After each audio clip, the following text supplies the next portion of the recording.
It would be strange to read the inscription on the tomb of a famous writer, "Don't try." Welcome to the world of success. Iman Abdullah with you, and the idea of the channel is to elevate our thoughts to a new and more beautiful level.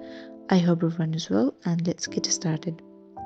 Prepare for you the most delicious cup of coffee or the drink you love, and listen to me carefully, because today we will start our new series, which is to live a life that goes against the ordinary. And I guarantee you, my dear friend, that many of your ideas will change, especially to live a life outside the herd. Despite the sales of his books, despite his famous, Vygotsky wrote on his grave, "Don't try," because he simply realized the fact that he's a failed person, and he never tried to be something other than what he really was. But he was honest with himself completely. Rather, he was honest with the worst in him especially. And to talk about his failure without any hesitation or doubt. This is the true story of Vygotsky's success, to feel comfortable with yourself and your failure. Success and self-development often come together, but that doesn't necessarily mean that they are the same thing. And you know what, my dear? Our culture today places an excessive emphasis on positive expectations and hopes to unrealistic extent. Be happier, be healthier, be better than others, be smarter, be perfect and amazing. But if you stop and think about it, you will find that the traditional life advice is actually advice that focuses on what you lack, on what you see as your personal shortcomings and failures. In the sense that you stand in front of the mirror and repeat phrases to yourself that you are a beautiful person. This only means that you feel inside you as if you are not very beautiful. If you follow advice on relationships and dating, this means that you feel yourself that you are a person who cannot be naturally loved by anyone. And the funny thing about all of this is that the intense focus on what is better and more superior to us, it does nothing but remind us time after time of what we are not and what we lack. And in the end, we all realize that no truly happy woman finds herself needing to stand in front of the mirror to repeat that she's happy. But she's really happy without the need for that. There is a saying that goes, "The smallest dog is the loudest." A self-confident man doesn't need to prove that he's self-confident, nor does rich woman need to be convinced that she's rich. In the end, I say, either to be something or not to be. You will find the world, my dear, encouraging you to do so, advertisement on the hand and the media on the other hand. Buy more, earn more, make more, be more of everything, and eventually you will find that you are under a barrage of messages all calling for you to care more and more about everything, about anything, and all the time. And you know why, my dear? Because caring more about the most trivial things all the time is the thing that is completely inherent in the interests of their companies. There is nothing wrong with being better, but being overly concerned about it is something that will only make you dedicate your life to the mirage of happiness competition. The key to a good life is care less.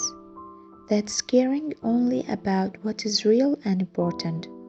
It's possible before that you have been so worried all the time about something related to doing the right thing, that your anxiety makes this a new source of anxiety for you, or that you have a strong sense of guilt as a result of every mistake you made, to the extent that you start to feel guilty about yourself because you have this feeling of guilt. Or you often find yourself a sad and lonely person to the extent that you feel even sadder and lonelier just thinking about it. It's quite possible that you have found yourself trapped in these thoughts many times before, and you may even be in them now. But calm down and listen, then you can believe it or not. This is a part of the beauty of being a human.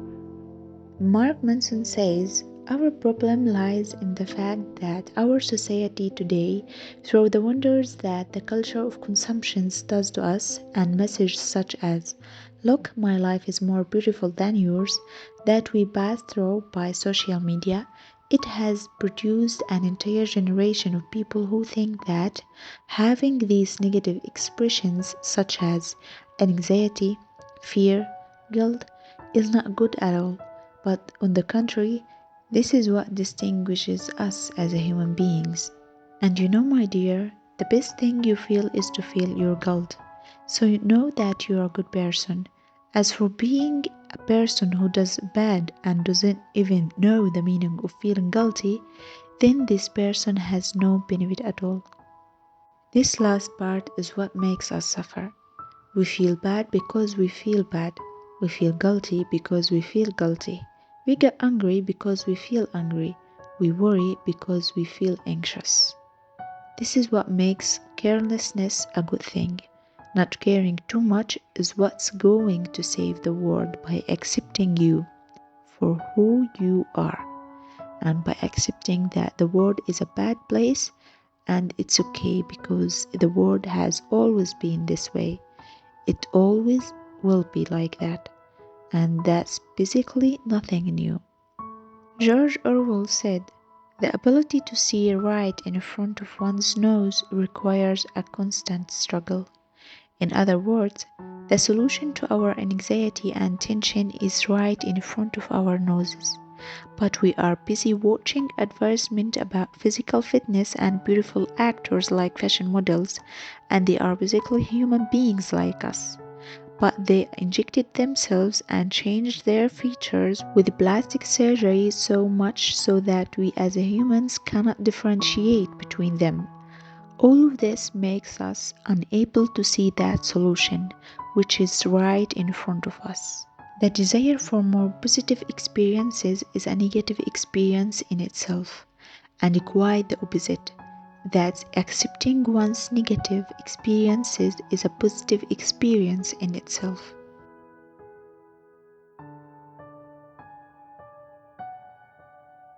This is what the philosopher Alan Watt referred to as the backwards law. The idea that the more you strive to feel better all the time, the less satisfied you will be, because pursuing something only reinforces the fact that you already like it. In the sense of expressing this simply, don't try. Have you ever noticed that your achievement in a matter sometimes improves when your interests and your concern about it decreases? And if you think about the backwards law carefully, you will see that it's called backwards for a good reason. It is that not to exaggerate interest gives the opposite effect. If the pursuit of the positive is negative, then the pursuit of the negative generates the positive. Just like in the gym, pain and flatness lead to better health. Failures in business lead to a better understanding of what is necessary in order to achieve success. The pain of honest confrontation is what generates the greatest confidence in you. Everything that has value in life is gained by overcoming the negative experiences that accompany it. Trying to avoid pain is nothing but paying more attention to pain than it should be. My dear, we have come to the end of our dose for the day. I hope you changed your thinking, even if it's little. And if you want to learn more, don't forget to subscribe to the channel and activate the notification bell. If you like this episode, feel free to put a like. Don't skip, dear friend, on sharing this information. And on Instagram, I'm posting a short and motivating dose. Don't forget to follow me there. Thanks for your valuable time. See you in a new and better version.